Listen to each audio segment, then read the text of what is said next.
You're listening to the Travis Makes Money podcast. Hey, what's going on, money makers? Welcome back to the Travis Makes Money podcast, where it's our mission to help you make more money. Today on the show, we're going to be talking a little bit about real estate and media with my new friend, Amanda Bell. Amanda is the 16-time Emmy-nominated host at the American Dream TV. She's a realtor based out of DFW and does a lot of real estate investing outside of that. Has experience running 8-figure companies. So she knows a little bit about how to make cash. So before we jump into this conversation with Amanda, which I'm stoked for those listening, if you're wondering how I go about building relationships with the amazing people on this show or my other show, Travis Makes Friends, it has been the podcast that shows it's Trojan horse of connection and gets you past the gatekeepers. Allows you to explode your network in a way that you never thought possible. It also will help you build an audience, grow a personal brand, sharpen your expertise, be your best knowledge building accountability partner. And if you're committed long term, it can even pay you sponsorship dollars to do all of those things. So for a limited time, I'm opening my calendar for 1 or 2 one-on-one coaching clients for podcasting specifically. So if you're already running a 7, 8, or 9-figure business and any of what I just said sounds appealing, then head over to travischappell.com/coaching if you're curious about how a podcast could benefit you, your network, your business, your brand this year. travischappell.com/coaching. Amanda, what's up? Welcome to the show. Hey, Travis, thanks for having me. Super excited to be here. Yes, ma'am. Of course. I know your active income currently is through real estate, but I'd like to go back in time before real estate and talk to me about how you made money before you got into what you're doing now. Before real estate, gosh, it's been over a decade. My husband and I had an oil and gas company in New Mexico that we ran in both Texas and New Mexico. And that company served us well. We had an investor jump in who helped us financially because we weren't in a place to do that on our own while we did sales, operations, all the things in between. Learned a lot about business and people in that company, and then sold it in 2015 when the market started. Oil and gas is like that roller coaster, like a lot of industries are. And so we sold it right before the down climb and the downhill, if you will. And then I moved back to Texas with my 3 boys and my husband. And I told him I am not chasing the money anymore. I plant my roots here with my babies, and I will learn how to do it a different way. So that's where real estate came in. So you still always wanted to make money, just didn't know exactly how at that time, and then kind of stumbled into real estate, or what was the thing that got you interested in real estate? So actually, it was a funny story, Travis, because I swore up and down I was never going to sell real estate. My mom sold real estate my entire life in every state. She's in Arizona currently right now with the team. And I have a twin sister who, when I moved back to Texas, she said, "Hey, I'm going to go get my real estate license." And I thought, well, don't go without me. I don't know what I'm going to do with my hands until I figure something else out. We had 4 properties. 3 of the tenants had left high and dry. Our house in New Mexico wasn't selling. We had just built it brand new, which was not the thing to do, and then leave it 9 months later. And so we were kind of getting our backs up against the wall once again in life. And that's never a comfortable place to be in. So I told her, well, hang on, I'm coming with you. So I went to real estate school with my sister. We both graduated and got licensed at the same time. Right after school, we kind of went our own directions in real estate. And here I am. Where did your sister go? She went as what we call a solo real estate agent. And so she went solo for a while. I went and joined a team. I see. A lot of solo agents don't enjoy working with a team due to the commission splits. They take 50%, sometimes 70% of your commissions. But I thought I'd rather make 30% of something than 0% of nothing, and do it the right way. And it was just the thought process behind it. So I went and found the number 1 team in Texas and begged and pleaded for them to let me in their doors. They did. And I still have so much gratitude for them today. I actually gained my team's license stays with the same team that I originally started with. I've got so much gratitude for those guys. Oh, really? That's awesome. Yeah, it's that mentality though is one that's I think underrated, and think sometimes people prioritize earning when they should be prioritizing learning. And sometimes if you're in real estate specifically, getting onto a team that's a really high producing, high performing team, you might give away part of your commission. But a lot of them will have better splits too if it's like a self-gen lead. If it's like your brother is moving and listing his house, like most of those teams aren't going to be like, yeah, you owe us 50% of that. They're probably going to have some sort of different cut anyway. But it'll teach you everything else about the business. Will teach you, when you need somebody to walk you through how to write up the contract, or you need somebody to walk you through how to do the open house properly, or how to fix something in MLS. Like, there's people that are actively wanting and willing to support you to do those things, who are the best in your market at doing them, because they already have a well-oiled machine, and you can just kind of get plugged in. It's not a bad scenario. Yeah, absolutely. And like I said, so much gratitude for the guys that taught me everything this first couple of years while I was on a team. So talk to me about the hosting at the American Dream TV. Where in the timeline was this?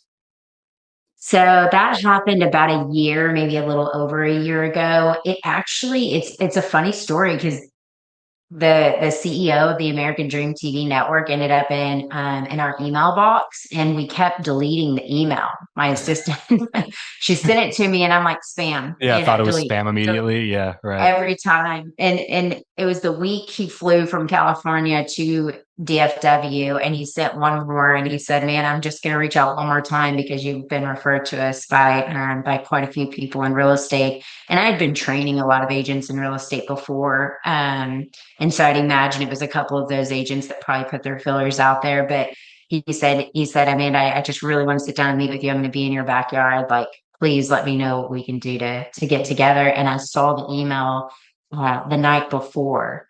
And when I saw the email the night before, I was like, "Oh my gosh, what am I doing?" I was just sleeping on this guy, just putting him in the trash every time. And so, of course, I responded immediately and said, "Hey, I'm sending my sincerest apologies," and said that I could make some time the next morning. And so I went over to Dallas, met with him. We ended up hanging out for probably a good portion of a little over half the day. He explained to me what he was doing, how he was doing it, and how he was moving it to Texas. And he'd be thrilled to have us host the Selling Texas portion of the American Dream TV.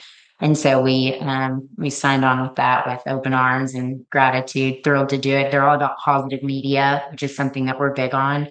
And being in real estate, we're in a unique position to bring community members together in ways that not every industry can. And so I really wanted to take a moment to excel on that last year with the team and really get that movement pushing in the same direction.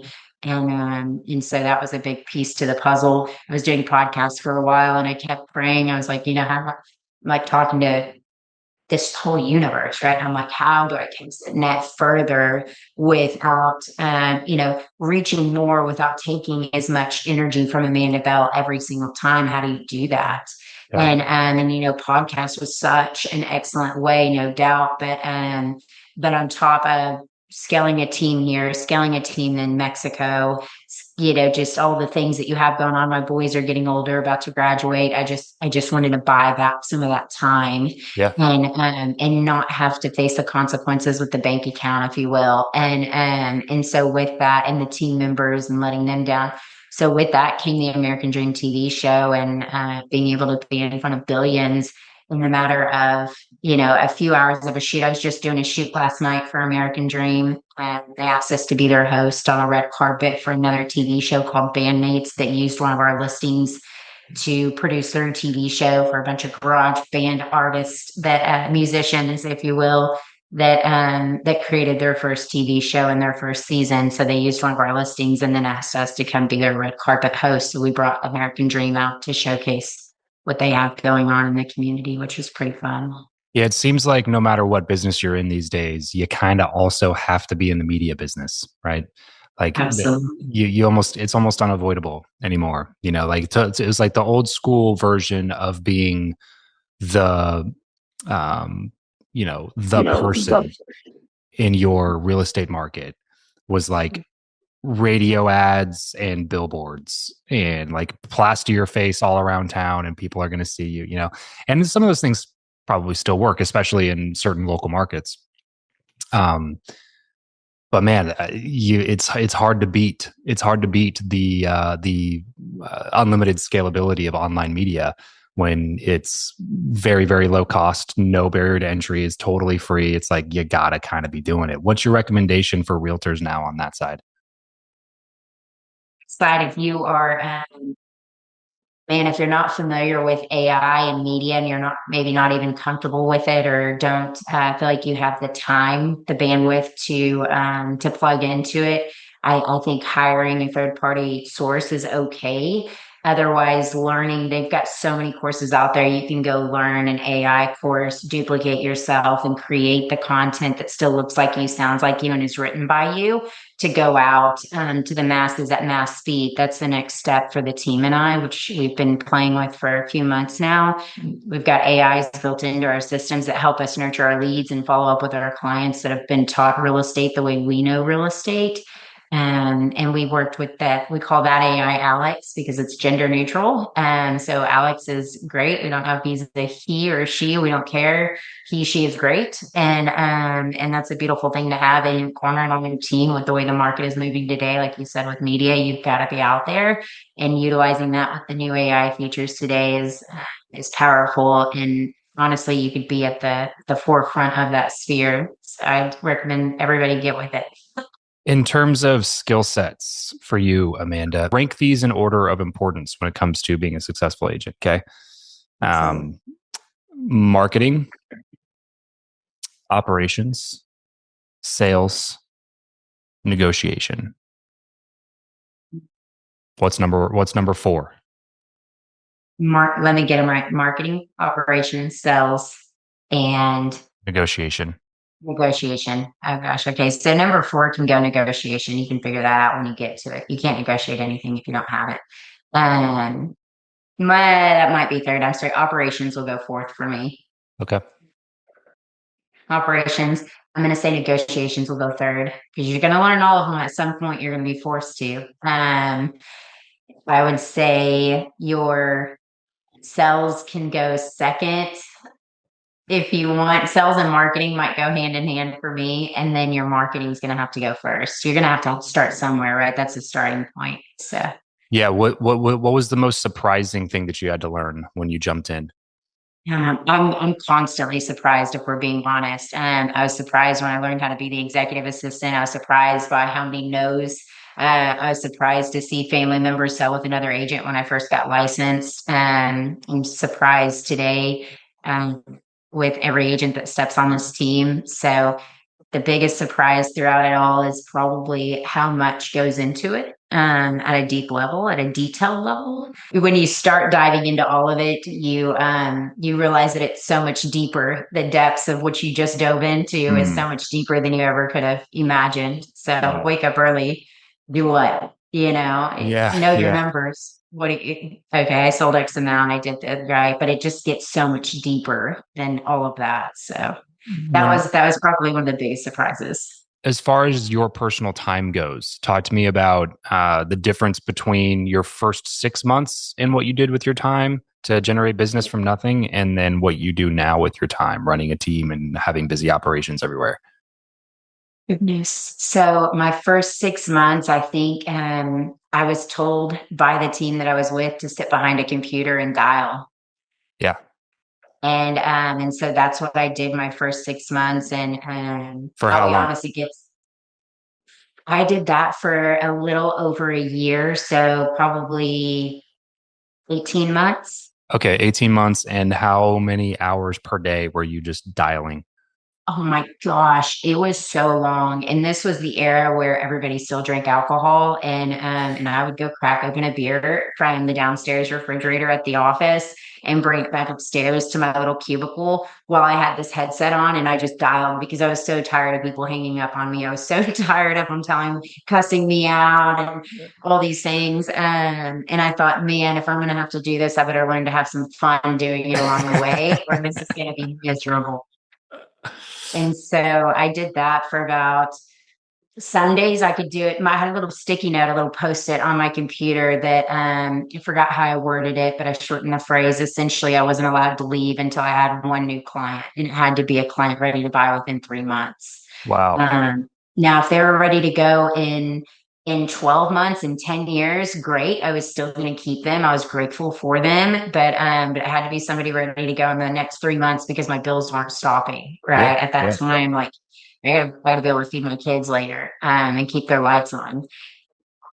So, So so would you estimate, what like basically it was I go until I get a client. So some days that might be shorter, some days that might be longer. On average, how many hours you think per day you're sitting dialing? on average per day, I was probably dialing for 8 to 10 hours. Wow. For a year and a half. Yeah.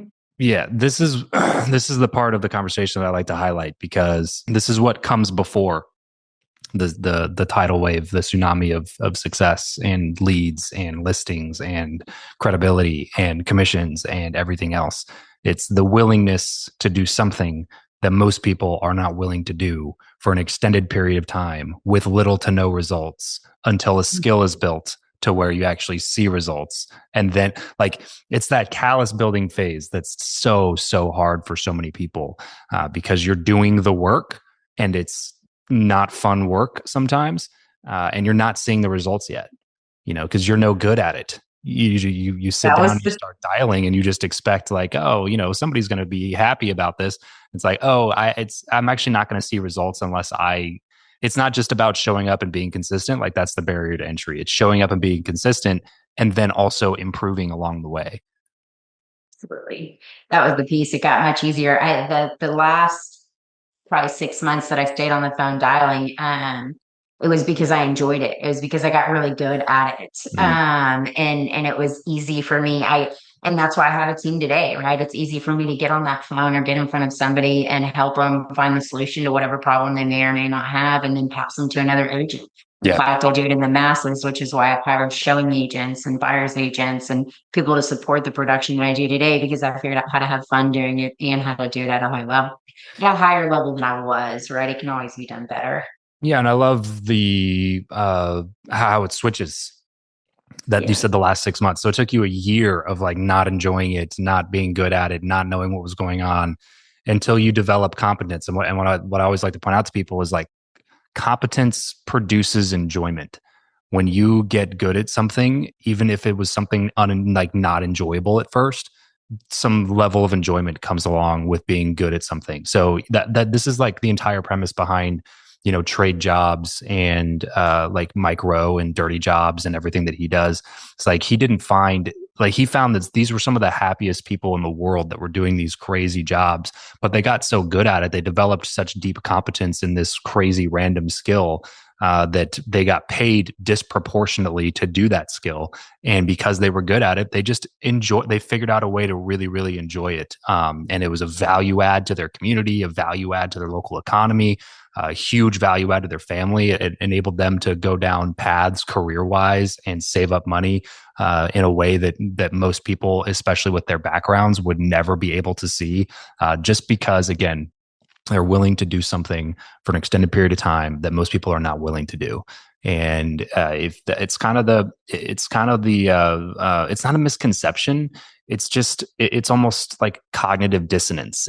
People want to live an extraordinary life, but then you give them the action plan to do it, and they're like, that sounds like too much, or like, I don't want to do that. And it's like, oh yeah, of course you don't want to do it. That's why you're not in the top 10% of people earning income. It's like you're not willing to do these things. And if you are not willing to do that, that's okay. Just understand that there are other people that will be willing to do that, and they will out earn you and they will outperform you just because they're willing to do this work that you're not willing to do or touch. Yeah, absolutely. Absolutely. And to answer your second half of the question, Travis, today we do it differently by creating business partnerships, just like having you in our corner, right? By creating VIP lists. So today we've taken the money that we earned over the last whatever years and divided it up into employment opportunities, right? When we started to figure out how money was made and how it works and how it circles through the economy and all the things, I believe that when we figure out how something works, we can work it, right? And So with that, that's where we were able to pay our Tammy and our Jacqueline and our Deanna, all of our people to get in there to nurture the past clients, to take care of the agents, to take care of the VIPs and the business partners, and then asking for the same commitment, right? If it's a business partnership, we ask our business partners to keep us in mind for 2 referrals a year, and I'll send them 5. Depending on their trade, most of them are service providers for homes, so Yeah. it's easy to send them 5 referrals over, and they send 2. But if our average commission, the average house in Hazlet where I live with my boys, is $650,000. So if we're making 30% of that, that's $19,500. And then if we're doing that, even if they're sending us 2 a year, and we've got 50 business partners, 150, 100 deals a year with our conversion rates, because those are warm, those are hot leads that come our way. It's so much easier than these dials we make, or I used to make. And that's where the multiplication of the numbers just came in, and it's like, okay, now what are you doing with them? And so then we were giving it back to the community, started a couple nonprofits. We find a lot of joy there and really building that community. That's where we bring the community together. That's where American Dream with Positive Media really stepped in and helped us expand that net and cast that net further to bring in the community in Texas and beyond. So today we do it a little bit differently. We like to partner with people. Yeah. Yeah. So, talk to me about your best advice for somebody listening right now. If they've thought about dabbling in real estate, what would be the path that you would recommend to most people at this point? A lot of things have changed in the real estate industry, especially in the last really even 5 years, but a decade for sure. Is now still a good time? Is like if you're talking to somebody new, are you kind of like, yeah, if I were starting now, I would probably look more at the investing side than I would the agency side, or like what's your kind of generic advice here?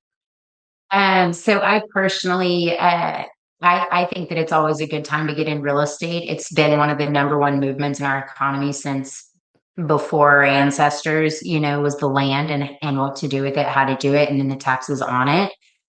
So it's always going to play a crucial role in the movement of money inside of our economy. So I think that it's always going to be a great time, regardless of where you're at, no doubt. But it's always going to look different. So I say joining a team that can keep up is the best way to keep up with the trends and the changes and all the things that come. Is going to be the best way. Somebody who aligns with your core values and you align with theirs, you believe in them and they believe in you. I think that a team is where it's at all day long. I see a lot of agents go get licensed. I was on the phone with an 18-year-old who's still in high school yesterday who wanted to pick my brain. She just got licensed and she hasn't even graduated. Mm. Like, bad props. I'm sending her information to my boys who are about to graduate. I've got a 16, 17, and 18-year-old. And I'm like, she's over here with, all these steps and plans and already is licensed. I think that's beautiful. But she was concerned about that commission split that we talked about early on. And I think that joining a team is the only way you'll succeed. Not the only way. I think that you're going to have a less resistance in your Yeah. path if you join a team that believes in you and you believe in It's already really difficult to do anything it. that's 100% commission. Like anything that you got to go, like, the only way you're going to eat is if you go kill that week. It's already difficult enough, and doing it on your own makes it much, much, much more difficult. Like you said, it's not impossible. People can win and people do it all the time. But especially if you're 18, man, forget about the earning.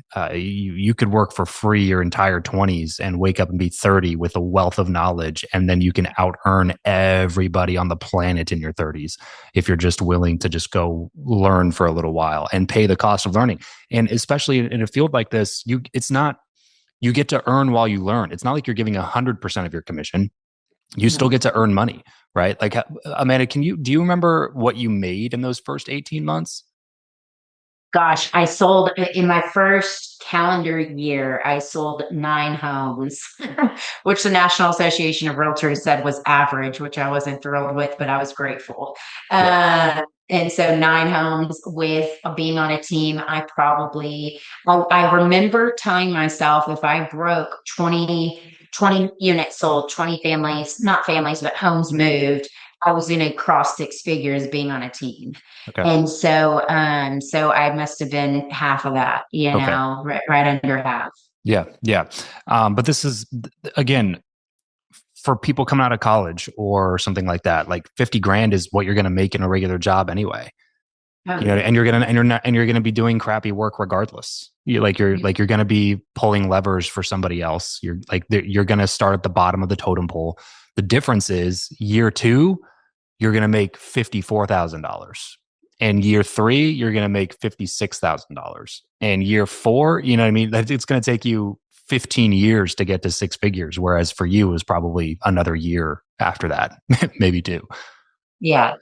It came pretty quick. That was the exciting part. The next piece was figuring out that real estate isn't just side job. It was turning it into an actual business, which is Yeah. one piece that I wish more agents would kind of learn and tap into, because otherwise they're always stuck opening the next door for their next paycheck. And it's like, man, if you can learn to really work this like the business that it truly is, like it Mhm. truly, truly is a full blown business. The sky's the limit. You know, you can sell it, you can whatever you want to do with it. You can pull in the investors. There's so many directions you can run with it when you have something to run with. Versus staying as the solo agent your entire life. You're always working for that next paycheck. Yep. 100% agree. So, real quick, talk to me about personal finances during this time, Amanda. What do you guys do when it comes like you got money in that comes into the business? And I'm sure a certain percentage of that goes back into the business, right? To pay some of the people that you were talking about earlier, the admins and the transaction coordinators and some of the other people that are required to make the operation of your team run smoothly. And then you get paid a certain amount from the business. What do you do with the money that you get paid? Are you putting it back into real estate? Are you putting some stuff into stocks? Like, talk to me about your personal finances. So with our personal family, we like to follow the wealth accumulator. It's a pie graph, if you will, a circle, and it's broken up into four quadrants. The first quadrant is your primary real estate and any real estate that you accumulate after that. Your primary is first, and it always has to be three times your income. So if you make 100,000 a year, you're buying a $300,000. You make a million a year, you're buying a $3 million home. And so then once you've captured that, you're moving over to quadrant two. You're putting 20,000 inside of liquid reserves somewhere. I like anywhere. We have safes, we have SoFi accounts that accumulate at 9% interest or what have you. But so some sort of liquid reserves you could go grab if you needed it, right? You're not having to sell the boat or sell the whatever to get your hands on it. Then quadrant three is going to be diversifying it into some sort of stock. We've got three or four that we are pretty fancy of. And then quadrant four is going to be your if you need, we use the SEP account, the self-employment account, but a 401k is probably what a lot of people are used to hearing. So some sort of retirement account that can help you there. And then running that circle as many times as you can in a lifetime, in a year, in a month, whatever that looks like for everybody is different. So then you're going back up to quadrant one and you're buying another piece of real estate. Right, you're putting another 20 grand in liquid reserves. You're going back to your stocks. You're going back to your maxing out your SEP or your 401k, and you're just running around that thing as many times as you can. So, Love it. Thanks so much for doing this, Amanda. I appreciate you. Where can people go to get more from you? and I'll be honest that social media is my friend at Buy or Sell with Bell. Buy or Sell with Bell is every single one of them, or Amanda Bell. Ring the bell. At Buy or Sell with Bell. Go check out some of the stuff that Amanda's working on, including the TV show with American Dream TV. Amanda, thanks for doing this. Everybody else, listen and tune in. Remember, money only solves your money problems, but it's easier to solve the rest of your problems when you got some money in the bank. So let's solve that problem first here on the Travis Makes Money podcast. Thanks for tuning in. We'll catch you next time. Peace out.